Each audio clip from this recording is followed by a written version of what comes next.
Olá a todos vocês, que a graça e a paz do nosso Senhor e Salvador Jesus Cristo permaneça com todos de um modo muito especial. Você já teve algum momento em que você teve que sair de algum lugar por causa de uma confusão que foi instaurada? E esta confusão era de uma pessoa conhecida sua, de um amigo próximo, alguém que você poderia até estender a mão e ajudar naquele momento, mas devido todas as implicações que aquele momento trazia, a pessoa acaba saindo dali. Jesus teve um momento assim. Jesus teve um momento onde ele está com os seus discípulos, está com os seus amigos mais próximos, mais íntimos. Ele já tinha avisado que isto iria acontecer, porque trata-se da sua prisão, e Jesus sabia que todas as profecias cumpridas, profetizadas, faladas ao seu respeito, seriam cumpridas. Então, ele já tinha avisado aos discípulos que ele seria preso, ele estava angustiado, ele estava no seu momento de oração, de reflexão, mas ele sabia o que iria acontecer dali para frente. Nós temos o texto do Evangelho de Jesus Cristo, segundo Marcos, o capítulo 14, a partir do versículo 43 em diante, o texto falando a respeito de Jesus, ele nos diz assim: ele mal acabou de falar e Judas, do grupo dos 12, apareceu acompanhado por um bando de maus elementos, enviados pelos principais sacerdotes, líderes religiosos e demais líderes. Eles traziam espadas e paus. O traidor havia combinado um sinal com eles: aquele a quem eu beijar é o procurado. Prenderam, não o deixem fugir. Ele foi direto a Jesus e o beijou, dizendo: Mestre. Os homens então prenderam com muita brutalidade, mas um dos que estavam com Jesus desembainhou a espada e atacou o servo do sacerdote principal, cortando-lhe a orelha. Mas Jesus reagiu. O que foi isso? Vieram me buscar com espadas e paus, como se eu fosse um bandido perigoso? Dia após dia estive ensinando no templo, e vocês nunca moveram um dedo contra mim. Vocês acabam de confirmar os escritos proféticos. Nessa hora, todos os discípulos já haviam fugido. Um jovem seguia o grupo de longe. Tudo o que ele trazia sobre o corpo era um lençol. Alguns daqueles homens tentaram agarrá-lo, mas ele escapou, fugiu nu, deixando o lençol para trás. Ele fugiu nu, deixando o lençol para trás. Antes, apenas uma curiosidade a respeito desse jovem que estava envolto desse lençol. O Evangelho de Jesus Cristo segundo Marcos, Marcos é o único que relata a existência desse jovem, este episódio que havia este jovem que estava seguindo o grupo de longe, estava apenas com um lençol e tentaram prendê-lo, tentaram agarrá-lo também, mas ele fugiu, ele não permitiu que fosse preso, mas tiraram o lençol dele e ele acabou fugindo nu. A questão é, nós não temos nenhuma referência na Bíblia, em nenhum outro lugar se fala a respeito desse jovem. Então, na verdade, ninguém sabe de quem se trata, que jovem era este. Mas Marcos ele registra e alguns teólogos, alguns estudiosos trazem a ideia de que este jovem pudesse ser o próprio Marcos, que estava ali seguindo de longe, já que Jesus tinha se retirado para orar. Então, quando nós observamos o contexto, esta possibilidade, ela cabe dentro do texto, mas isso ninguém pode afirmar de fato que era realmente Marcos, que Marcos fosse esse jovem que estivesse coberto com lençol e quando tentaram prendê-lo, ele fugiu nu. Marcos é o único que cita, mas necessariamente não quer dizer que seja ele. mas muitos teólogos acabam indo por esta linha, porque por ser ele o único a citar este episódio.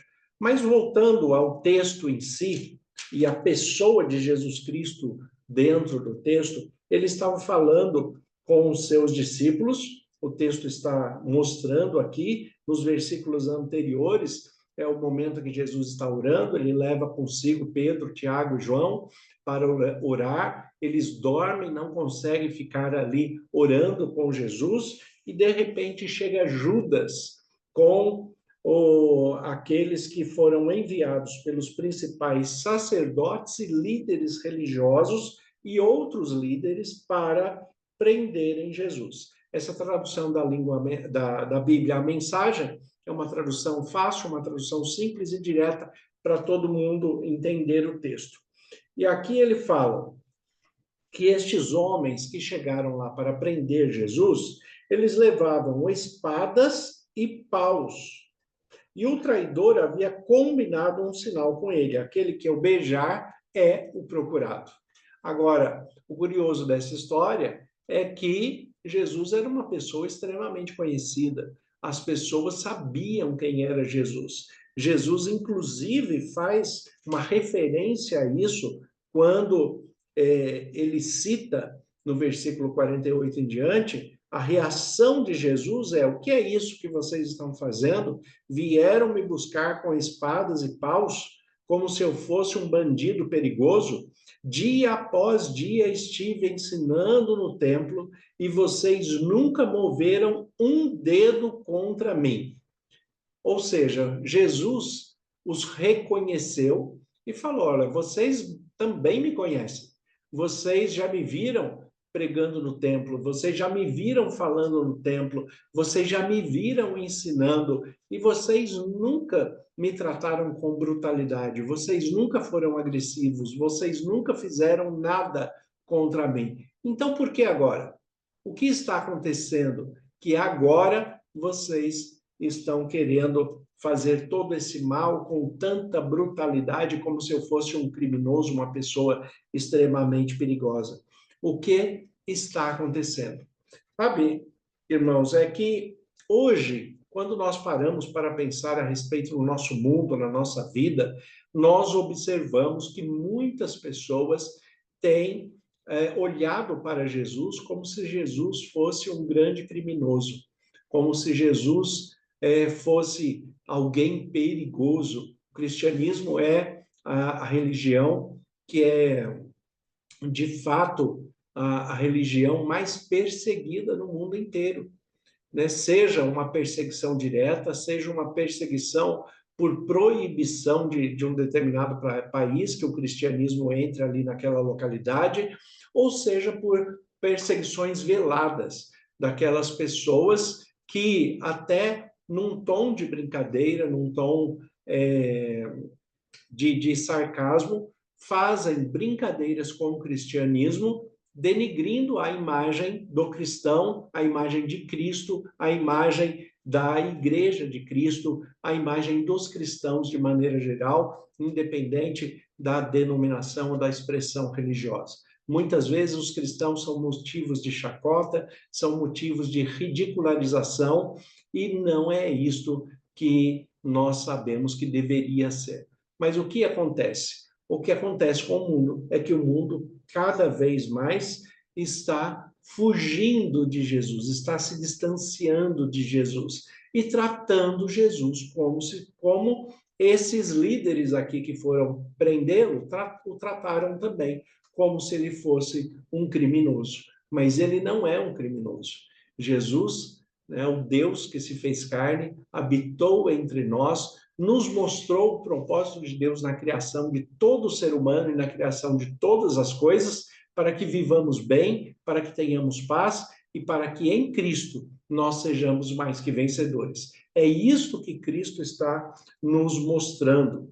E ele fala aqui, né, fala, mas que um dos discípulos desembainhou a espada, cortou a orelha daquele que estava indo prendê-lo, e Jesus fala: o que é isso? Vieram me buscar com espadas e paus, como se eu fosse um bandido perigoso, dia após dia estive ensinando no templo e vocês nunca moveram um dedo contra mim. Vocês acabam de confirmar os escritos proféticos. Observem o que Jesus fala. Vocês acabam de confirmar os escritos proféticos. Jesus, observando tudo aquilo que estava acontecendo, ele trouxe a percepção de que no meio daquela adversidade, no meio daqueles problemas, no meio daquela dificuldade, Deus, o Pai, era soberano. Deus já tinha inspirado a profecia da prisão de Jesus e que ele seria moído pelas nossas transgressões, que ele seria tratado com brutalidade. É só você ler o texto do profeta Isaías, capítulo 53, a respeito do que seria feito com o Messias, que nós sabemos que é Jesus. Ele seria moído pelas nossas transgressões. Ele seria, de fato, tratado como um malfeitor. E é aí que Jesus está se referindo, falando, olha, vocês acabam de fazer a profecia se cumprir, porque vocês me tratam com brutalidade, como se eu fosse, de fato, um bandido, e que eu não sou. O que eu fiz? Na verdade, o que Jesus fez foi ensinar, foi estender a mão, foi curar, foi abraçar, acolher, reinserir as pessoas na sua sociedade, recuperar a autoestima de muitos homens e mulheres que já haviam perdido a esperança, a autoestima e os seus propósitos e objetivos. Jesus só fez o bem a todo tempo, mas ele foi tratado como um malfeitor. E na hora que isso acontece, ele já remete para o texto do profeta Isaías e fala, olha, o que vocês fizeram, vocês cumpriram o que está escrito no livro do profeta. O que já foi profetizado antes, vocês acabaram de cumprir, que eu ia ser maltratado, tratado com brutalidade, como se eu fosse um malfeitor. Nós sabemos que o mundo, a cada dia, tem piorado por se distanciar de Deus, por fugir de Jesus Cristo. As pessoas querem distância de Jesus. As pessoas não querem aceitar a autoridade de Deus sobre a vida delas. E por causa disso, de maneira geral, nós sabemos que o mundo ficará cada vez pior. Teremos cada vez mais problemas, mais dificuldades, mais adversidades. Mas Deus estará conosco em todas elas. Deus continuará cuidando do seu povo. Deus jamais deixará que alguma provisão necessária para o seu povo venha a faltar. Deus estará conosco, cumprindo a promessa do próprio Jesus Cristo, que ele estaria conosco e está todos os dias até a consumação dos séculos. Então, é nisso que nós temos que observar, é nisso que nós temos que nos apegar, porque, de fato, Jesus Cristo tem suprido todas as nossas necessidades e a cada dia nós temos superado as nossas adversidades, os nossos problemas, as nossas aflições, porque Deus, pelo Espírito Santo, nos concede sabedoria, discernimento, mansidão, direção espiritual, domínio próprio, e assim nós vamos procurando em Deus resolver todas as coisas da melhor forma possível. E a cada adversidade, a cada problema que nós passamos, nós temos que pensar como Jesus. O que Jesus estava pensando aqui? O que Jesus coloca no texto? Jesus fala assim, olha, vocês vieram, acabam de confirmar os escritos proféticos. Ou seja, Jesus, em meio àquele caos, ele estava vendo a ação e o controle de Deus. É isso que você e eu temos que ver também. Em meio aos piores caos que nós possamos viver neste mundo, Deus está presente, Deus está cuidando, as profecias de Deus irão se cumprir, Deus não deixou escrito as suas profecias à toa, é para que nós nos lembremos que Ele está cuidando de nós e está conosco todos os dias. Então, é desta forma, cada adversidade que nós passamos, nós temos que pensar, Deus está no controle, porque ele já tinha falado a respeito disso. Grandes incêndios, grandes terremotos, maremotos, as pessoas se tornando egoístas, egocêntricas, né? Mais amantes dos prazeres do que amantes de Deus. Então, estas pessoas já estavam dentro das profecias de Deus para o seu povo. Tudo isso já está na Bíblia. Nós estamos vendo se cumprir. E isto nos mostra que Deus continua no controle de todas as coisas. Deus continua no controle da sua vida, no controle dos seus sonhos, dos seus projetos, das suas ambições, das suas necessidades. Deus ainda está no controle e permanecerá assim por toda a eternidade. O texto ele continua falando que Judas havia combinado um sinal. E qual era este sinal? Este sinal seria um beijo.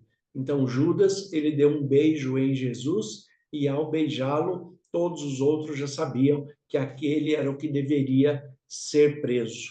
Infelizmente, a humanidade corrompida pelo pecado também faz isso conosco. Tem pessoas que nos traem abraçando, nos beijando, sorrindo para nós. Tem pessoas que são especialistas em trair, né? E estas pessoas nós temos que ser prudentes. A Bíblia fala que nós temos que ter a inocência de uma criança, mas temos que ter a prudência de uma serpente.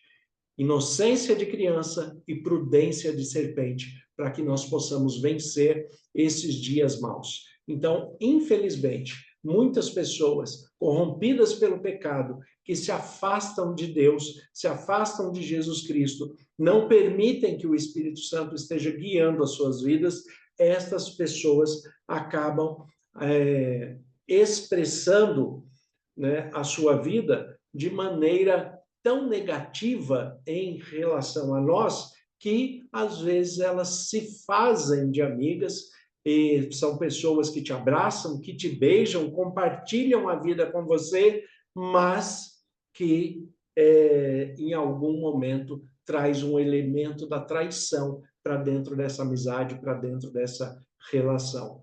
E isto é algo terrível de se acontecer, porque nós não nos decepcionamos apenas pelo fato acontecido, mas principalmente por perder aquela pessoa que nós amamos, perder aquela pessoa que às vezes até nós tínhamos uma certa admiração, mas aquela pessoa se posicionou de uma maneira inadequada. Aqui, nesta hora, Jesus ele fala, nessa hora, todos os discípulos haviam fugido. Olha, enquanto acontece essa confusão toda, os discípulos fugiram, saíram correndo. Por quê? Entre os problemas, o medo de também serem presos. Então, todos eles saíram correndo, deixaram Jesus ali para ser preso. E aqui é onde Marcos coloca que havia um jovem, vendo tudo isso de longe. A única coisa que ele tinha sobre si, sobre o seu corpo, era um lençol. E alguém ali viu que ele estava observando, foi tentar agarrá-lo, ao invés de conseguir pegá-lo. Pegou no lençol, ele deixou o lençol e saiu correndo nu. Esta pessoa, né, ela mostra também, ela representa muitas pessoas que estão observando Jesus de longe. Estão observando Jesus de uma maneira em que ele admira, mas não se entrega, não quer se aproximar. Ele vê Jesus de longe. E o que acontece com isso é que muitos malfeitores podem tirar dessa pessoa até a única coisa que ele tem. No caso aqui, a analogia usada no texto, apesar de ser um texto real, mas a analogia de se tirar o lençol, que era a única coisa que esta pessoa tinha. Tem pessoas que vão tentar tirar aquilo que te é mais caro, aquilo que é mais importante, aquilo que é verdadeiro. Então, o que você tem que fazer? Se você tiver que abrir mão de alguma coisa para não se deixar se prender em qualquer momento que for, deixe para trás o que for necessário. Saia até nu da onde você está, se for necessário, mas deixa Deus te revestir por Cristo Jesus. Deixe-se revestir pelo sangue do Cordeiro. Deixe que a luz de Cristo ilumine através de você de tal forma que o brilho ofusque a vista do outro, para que o outro não veja que você está nu, e sim veja o brilho, a luz de Jesus Cristo em você, a luz na sua vida, nos seus olhos, na sua palavra, na sua expressão de ser, na sua simpatia, no seu jeito íntegro e fiel de viver. É isso que Deus espera de todos nós. Então, se alguém tentar tirar de você, né, algo que para você é único, você pode até deixar, mas não fuja de Deus. Não fuja de Jesus Cristo. Pelo contrário, fuja das questões do mundo para Jesus. Faça este caminho que vai ser sempre o melhor, sempre mais adequado. Que Deus abençoe a todos vocês de um modo muito especial e que a cada dia vocês consigam lidar com as situações da maneira que Deus está nos ensinando, para que você seja mais que vencedor. Senhor, nosso Deus e Pai, nós te agradecemos pela tua palavra que é viva e eficaz. Colocamos nossas vidas em tuas mãos e em nome de Jesus pedimos que fique conosco. Nós te agradecemos e oramos por Jesus Cristo. Amém.